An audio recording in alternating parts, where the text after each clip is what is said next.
Es la fortaleza de tu vida para cantar, para reír, para soñar, para seguir. Bienvenido a tu alimento espiritual. Recibe hoy tu pan de vida con Paola y Jorge Galeano. Hola familia, amigos y oyentes de Ser Integral. Para nosotros es un privilegio poderlos acompañar y iniciando esta semana con un tema llamado la obra de Jesús. La obra de Jesús. Y es que muchas personas están susceptibles a este tema en esta semana, porque en esta semana muchas personas quieren hacer cosas diferentes, pero a veces sin conocimiento. Hay una palabra que dice que el evangelio ciertamente para los judíos es tropezadero, pero para los gentiles es una estupidez. Entonces, ¿qué quiere decir esto? Que por un lado vemos a la gente religiosa y legalista y fanática que hacen las cosas pero no saben por qué las hacen. Entonces empiezan a hacer una serie de ritualismos, de sacrificios, de dejar en sus fuerzas y en su carne cosas que a la final no pueden dejar sino solamente una semana y la retoman la próxima semana y se vuelve un tropezadero.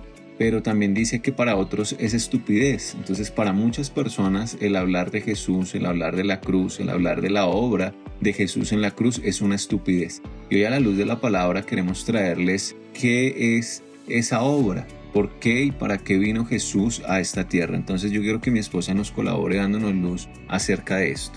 Bueno, si la palabra del Señor dice en Romanos capítulo 3, verso 23-24, pues todos hemos pecado, nadie puede alcanzar la meta gloriosa establecida por Dios. Sin embargo, en su gracia, Dios gratuitamente nos hace justos a sus ojos por medio de Cristo Jesús, quien nos liberó del castigo de nuestros pecados.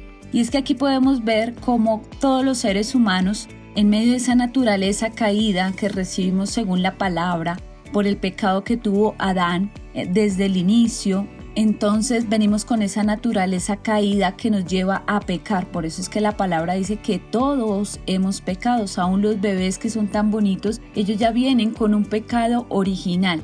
Y es necesario, dice la palabra, que hubiera un sacrificio. Los sacrificios del Antiguo Testamento eran de corderos, de animales, pero en el Nuevo Pacto, en el Nuevo Testamento vemos cómo esa obra de amor que Dios hizo por la humanidad fue entregar a su Hijo unigénito, como dice Juan 3:16, y lo hizo por amor y como lo acabé de leer, para librarnos y para reconciliarnos con Dios. Esa fue la obra tan hermosa que hizo Jesús en la cruz, de derramar su sangre, de derramar hasta la última gota para que tú y yo pudiéramos recibir la reconciliación del Señor, pero para que nosotros pudiéramos ser aceptos y que ese pecado que traíamos, pues Jesús lo llevara en la cruz y nosotros pudiéramos ser libres de esas cadenas y de esa esclavitud que traíamos por el pecado.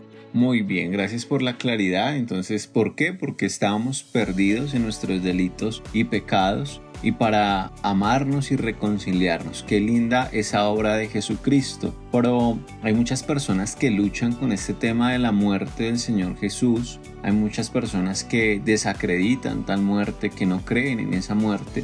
Pero ¿qué significa? ¿Qué significa esa muerte y esa resurrección?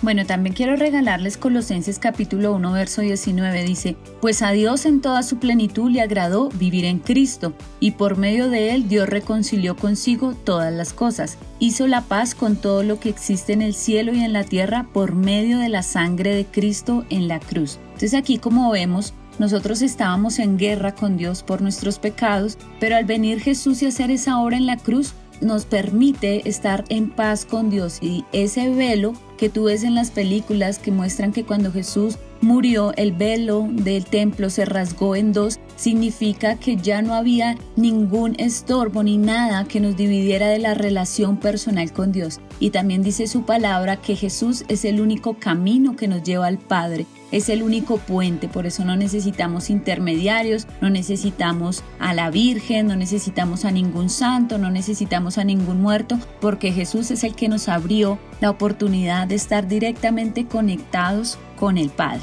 Muy bien, entonces vemos aquí que necesitamos no solamente ir a estos rituales que se nos han enseñado tradicionalmente, ni solamente ver una película o 3 o 5 películas que son las habituales en esta semana que le llaman la Semana Mayor, sino que necesitamos ir a profundidad y mirar de verdad este sacrificio tan impresionante que hizo el Señor y esa obra tan hermosa que bueno, hasta el momento sigue y va a seguir hasta la eternidad. Así es, y es una bendición porque Jesús no se quedó allí en el madero, Jesús no se quedó allí en la cruz, sino que Él resucitó. Y dice la palabra en 1 Corintios 15, lo cierto es que Cristo sí resucitó de los muertos. Él es el primer fruto de una gran cosecha, el primero de todos los que murieron. Entonces, así como Jesús resucitó de entre los muertos, nosotros también vamos a ser resucitados en el día final, dice la palabra, si hemos muerto. ¿Por qué? Por esa obra maravillosa que Jesús nos permitió para poder tener la relación eterna con el Padre y estar en comunión siempre con Él.